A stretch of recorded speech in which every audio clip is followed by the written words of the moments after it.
அனைவருக்கும் வணக்கம். Big Boss show பற்றி பேச போகிறேன். இது நம்ம வாழ்க்கைக்கும் ஒத்து போகும். இதில் நம்ம நிறைய கற்றுக்கலாம். ஆனால் தொடர்ந்து பார்க்குற அளவுக்கு ஷோ போகலை. எத்தனை பேர்த்த வாழ்க்கையை இது மன ரீதியாக அஃபெக்ட் பண்ணுது, குழந்தைங்கலேருந்து பெரியவங்க வரையிலும். இது எனக்கு ஒரே ஒரு டவுட் தான். பாரு கம்மு பண்ணு தப்பு தான். திடீர்னு ரெட் கார்டு கொடுத்து அனுப்புகிறாங்க. ஆனால் பிக் பாஸ் ஷோக்கு யார் ரெட் கார்டு கொடுக்குறது? நாமளாம் சேர்ந்தா கொடுக்கணும். உண்மையில் நல்ல ஷோவாக இருந்துச்சுன்னா ஸ்டார்டிங்லேயே பாரு கம்மும் எல்லாம் மீறி பழகும்போது வார்னிங் கொடுத்துருக்கோணுமில்ல. இது எல்லாரும் பார்க்குற ஷோ அப்படின்னு சொல்லி வார்னிங் கொடுத்துருக்கோணும். ஆனால் கொடுக்கவே இல்லை. ஏன்னா இவங்களுக்கு டிஆர்பி வேணும். டிஆர்பிக்காக நீங்கள் என்ன வேணாலும் பண்ணுவீங்களா? மக்களோட விளையாடுவீங்களா? இப்போ இன்னொன்று எடுத்துக்கங்க. நடுநிலையாளர் பற்றி பேச போகிறேன். எனக்கு பயம் கிடையாது. சேதுபதி சார், அப்பா உங்களை மாதிரி நடுவர் யாருமே இருக்க முடியாது. பயங்கர பார்ஷியாலிட்டி. ஒரு நடுவராக இருந்தால் நீ நடுநிலைமையிலேருந்து தீர்ப்பு கொடுக்கணும். உன் சொந்தக்காரங்க, உன் ஃப்ரெண்டோட ஒய்ஃப்னெல்லாம் சப்போர்ட் பண்ணக்கூடாது. சாண்ட்ரா என்ன பண்ணாலும் எதிர்த்து தில்லாக கேள்வி கேட்க முடியல. சாண்ட்ரா என்னென்ன பண்ணாங்க உள்ள ஆக்டிங். பிக் பாஸ் ஷோவில் வெளியில் உள்ள, அதாவது ஒரு வேலையை செய்ய பகல் ஃபுல்லு தூங்கிட்டு நைட்டு வெளியில் போய் தூங்குறாங்க. ஏன்னா டிஸ்டர்ப் அவங்களாம் எல்லா வேலையும் கஷ்டப்பட்டு செய்கிறாங்க. உள்ளே இருக்கிறவங்களாம் எல்லா வேலையும் செஞ்சுட்டு பேக்கெல்லாம் பண்ணிகிட்டு இருக்கும்போது கம்மு என்னமோ பேக்கை தள்ளும்போது டிஸ்டர்ப் ஆயிடுச்சாமோ கோச்சிட்டு சாண்ட்ரா வெளியில் போய் ஒரு சீனை போடுறாங்க. எல்லோரும் கேட்க போகிறாங்க. இதெல்லாம் விஜய் பேசி குழந்தைகிட்ட கேட்குற மாதிரி கேட்குறாரு. சாண்ட்ரா, நீங்கள் பண்ணுன்னு தப்புன்னு உங்களுக்கு தோணலை. அதாவது குழந்தைகிட்ட பேசுவாங்களே அந்த மாதிரி பேசுகிறது சாண்ட்ராட்ட மட்டும். ஆனால் மற்றவங்கிட்டலாம் அப்படி புலி மாதிரி அவங்க பேசக்கூட விடாமல் சண்டைக்கு போக வேண்டியது. ஒரு நடுவர் எப்படி நடந்துக்கோன்னு கூட தெரியல. ஆனால் அவர் நடுவர்னு சொல்லி ஷோ நடத்திட்டுருக்குறாங்க. ஏங்க, ஒரு பிக் பாஸ் ஷோ உண்மையாலுமே ஒரு பணத்துக்காக, டிஆர்பிக்காக ஏங்க இப்படி பண்ணுறீங்க? எத்தனை குழந்தைங்க இதை பார்க்குறாங்க, எத்தனை பெரியவங்க பார்க்குறாங்க. அதுக்காக கொஞ்சம் நியாயமாக நடந்துக்க வேண்டாமா? ரெட் கார்டு கொடுத்து டக்குன்னு எல்லோ கார்டு கூட கொடுக்கல. பாருக்கமும் இல்லை. இப்போ என்ன பண்ணிட்டு இருந்தாங்கன்னா, அவங்க என்ன நினச்சிட்டாங்கன்னா, எல்லாம் கிளாப் பண்ணும்போது என்கரேஜ் பண்ணுறாங்க நம்மளே நினச்சிட்டு தான் இருப்பாங்க. அப்போ ஏன் பாரு வச்சு 90 டேஸ் முக்கால்வாசி ப்ரோமோவில் பாரு தான் போட்டிங்க. இப்போ ரெட் கார்டு கொடுத்துட்டு சம்பளமே இல்லைன்னு சொல்கிறீங்க. நீங்கள் அப்போ இன்னொன்று அந்த சபரி, எனக்கு என்ன டவுட்னா, சபரி, விக்ரம் எல்லாம் சேர்ந்துட்டு என்னென்னு பேசுகிறாங்க. சபரி சொல்கிறாப்புல, நான் வேணும்னு தான் முதிச்சேன் பார்வதியை. விக்கிள்ஸ் இன்னும் நல்லா அவளை முதிச்சிருக்கணும். சாண்ட்ராம் அந்த கம்பெனியில் சாண்ட்ராம் இருக்கிறா. ஆமாம், நான் சிக்னல் கொடுத்து நான் முதல்ல கூட சொல்லியிருந்தேன் நான் இப்படி பண்ணுன்னு சொல்லி. அவளை இன்னும் நல்லா பண்ணியிருந்துருக்கணும். அந்த பொண்ணு கண்ணு வீங்கி 2 வாரமாக கண்ணு வீங்கி போய் உண்மையிலும் இப்படி அடிபட்டுச்சுன்னு எல்லா மக்களுக்கும் தெரியும். கண்ணு வீங்கி போய் கிடந்தது. எல்லோரும் பார்த்தோம்ல. அதை இது தெரியாமல் பண்ணியிருந்தா கூட பரவாயில்ல. சபரி தெரிஞ்சு பண்ணணும்னு சொல்லியிருக்கிறாரு அந்த ஷோவில். அந்த வீடியோ நீங்கள் போய் பாருங்கள். 3 பேர் பேசிக்குவாங்க. அவ்வளோ வன்மம் இருந்தது அவங்க 3 பேர்த்துக்குள்ள. அது விஜய் பேச கேட்கவே இல்லையே, விஜய் சேதுபதி சார். ஏன்னா அந்த கம்பெனியில் சாண்ட்ரா இருக்கிறாங்களே, எப்படி கேட்பாரு? சாண்ட்ரா தான் இது கேட்க மாட்டார். விட்டால் ஃபைனல் கப்பை கூட எடுத்து கொடுப்பாரு சாண்ட்ரா கையில். அப்படி கூட நடக்க வாய்ப்பு இருக்குது. என்ன சார், உங்கள் மேலே எவ்வளோ மதிப்பு மரியாதை எல்லோரும் வச்சுருந்தோம், அதை நீங்களே கெடுத்துக்கிட்டீங்க விஜய் சேதுபதி சார். நியாயமாக நடந்துக்குங்க. நடுவராக இருந்தால் நியாயமாக நடந்துக்குங்க. அது குழந்தைங்களா பார்க்குறாங்க தெரியுதில்ல. அந்த ஷோவில் எதை டெலிகாஸ்ட் பண்ணணும்னு தெரியாதா? எதை பண்ணணும், எதை பண்ணக்கூடாதுன்னு இந்த பிக் பாஸ் ஷோக்கு தெரியாதா? பாரு கம்மல் தப்பே இருந்தாலும் எதை டெலிகாஸ்ட் பண்ணணும், எதை பண்ணக்கூடாதுன்னு அந்த ஷோக்கு தெரியாதா? நிறைய பேர் போய் சிகரெட் அடிக்கிறாங்க சிகரெட் ரூமில். அதுவே தப்பு. எதுக்கு சிகரெட் ரூம்? அது இல்லை, நல்ல ஷோவாக இருந்தால் எதுக்கு சிகரெட் ரூம் இருக்கணும்? சிகரெட் குடிக்கக்கூடாதுன்னு தானே சொல்லணும். அதெல்லாம் ஏன் டெலிகாஸ்ட் பண்ணல? ஏன்னா மக்கள் பார்க்குறாங்க, குழந்தைகள் அதே மாதிரி எது டெலிகாஸ்ட் பண்ணணும், எது டெலிகாஸ்ட் பண்ணக்கூடாதுன்னு தெரியாதா பிக் பாஸ் ஷோக்கு?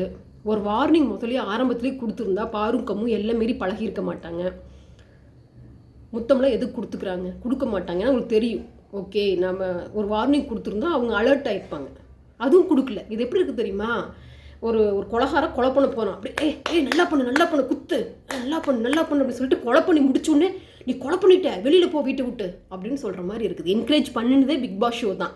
அவங்க 2 பேர்த்தையும் என்கரேஜ் பண்ணினதே பிக் பாஸ் ஷோ தான். கடைசியில் திடீர்னு எல்லோ கார்டு கூட கொடுக்காம ரெட் கார்டு கொடுத்து அனுப்புறது எந்த விதத்துக்கு நியாயம்?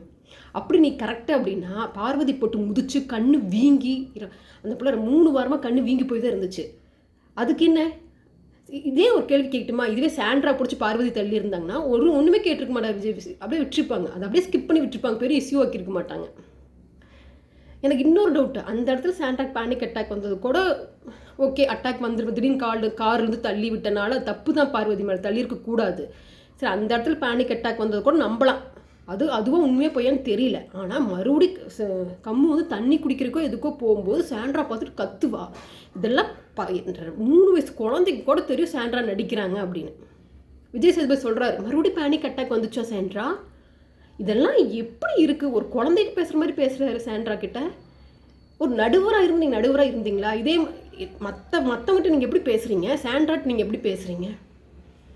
ஏன் சார் இப்படி பண்ணுறீங்க? எவ்வளோ பார்ஷியாலிட்டி இந்த ஷோவில். டிஆர்பிக்காக என்ன வேணாலும் பண்ணுவீங்களா? மக்களோட மனநிலையில் விளையாடுவீங்களா?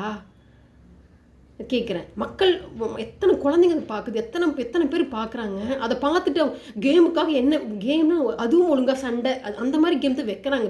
ஒடிச்சுறது, அடிச்சுக்கிறது, ஜெயிச்சா போகுது, அதெல்லாம் தப்புங்க.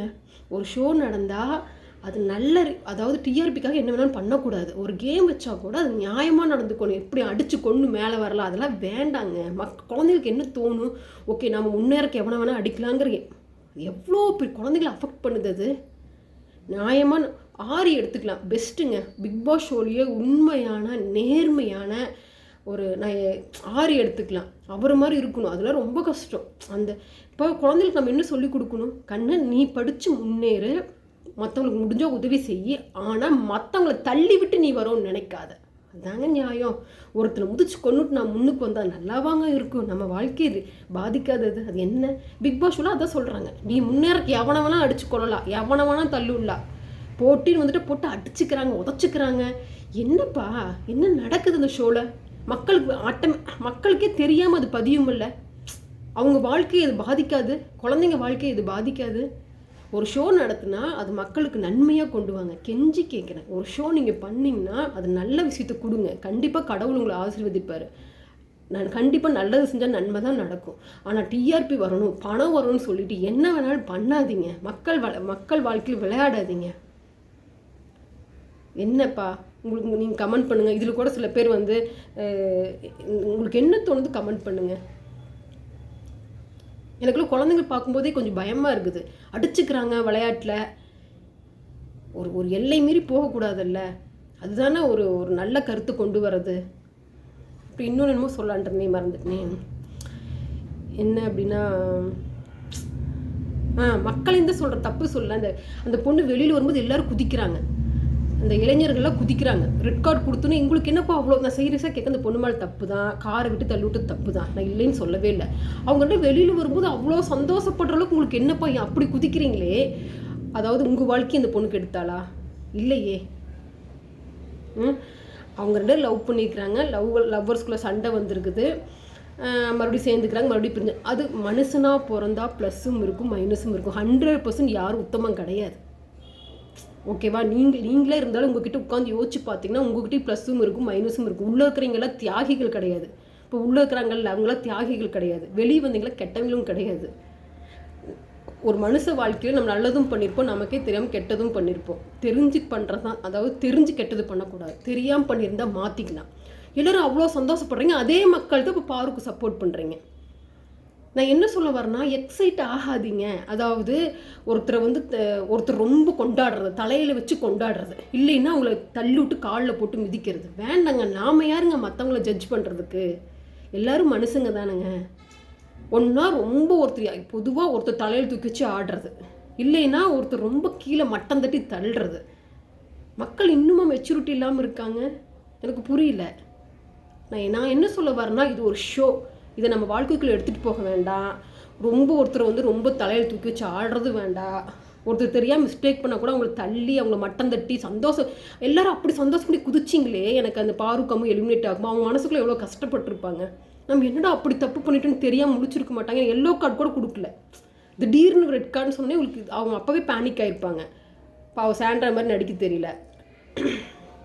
இப்போ என்ன சொல்ல வரேன் அப்படின்னா, எல்லோரும் குதிக்கிற அளவுக்கு உங்கள் வீட்டில் ஏதாச்சும் வந்து அந்த பொண்ணு உங்களுக்கு கெடுதல் பண்ணாலா? இல்லையே. ஒரு பொண்ணு தானே. இந்த சொசைட்டியில் வந்து போல்டாக இருக்கிற பொண்ணை வந்து எல்லோரும் கெட்டவங்களாக நினைக்கிறீங்க. அப்படி கிடையாதுங்க. எல்லாத்துக்கும் ஒரு மனசும் இருக்கும். நான் அந்த பொண்ணுக்கு சப்போர்ட் பண்ண வரல, பொதுவாக ஒரு பொண்ணாக நான் பேசுகிறேன். அந்த பொண்ணு வந்து எல்லை மீறி லவ் பண்ணும் தப்பு தான். ஒரு ஒரு ஷோவில் எல்லை மீறி போகக்கூடாது. அந்த எனக்கு தெரியல, இன்னும் நான் ஃபுல்லாக அவ்வளோ பார்க்கல. பட் கமெண்ட்லாம் பார்க்கும்போது ஓகே, ஒரு வேளை முத்தமெல்லாம் கொடுத்துக்கிட்டாங்களாட்டது. ஏன் எல்லோரும் இப்படி கமெண்ட் பண்ணுறாங்க தெரியல. எனக்கு அதை பற்றி தெரியல. நான் பொதுவாக சொல்கிறேன், அந்த பொண்ணு கண்ணு வீங்கி அப்போது விளையாண்டா. அந்த இடத்துல எனக்கு அவளை பிடிச்சிருந்துச்சு. கண்ணு வீங்கி போய் 2 வாரம் கண்ணு அப்படி இருந்துச்சு, அப்போது விளையாண்டா. அந்த சபரி அதுக்கு வந்து வேண்டாம் பண்ணுன்னு ஒரு சொல்லியிருப்பான். அதெல்லாம் என்னால் ஏற்றுக்கவே முடியல. எனக்கு என்ன சொல்கிறது தெரியலைங்க. நான் படபடன்னு பேசிட்டேன். கரெக்டாக பேசுனா இல்லைன்னு எனக்கு தெரியல. தவறாக பேசியிருந்தா என்னை மன்னிச்சுக்குங்க. மக்கள் வந்து சாஃப்டாக இருங்க. எல்லோரும் சாஃப்டாக இருக்கலாம். நம்மக்கிட்டே சின்ன சின்ன மிஸ்டேக் இருக்கும். உங்களுக்கு என்ன தோணுதுங்கிறது கமெண்ட் பண்ணுங்கள்.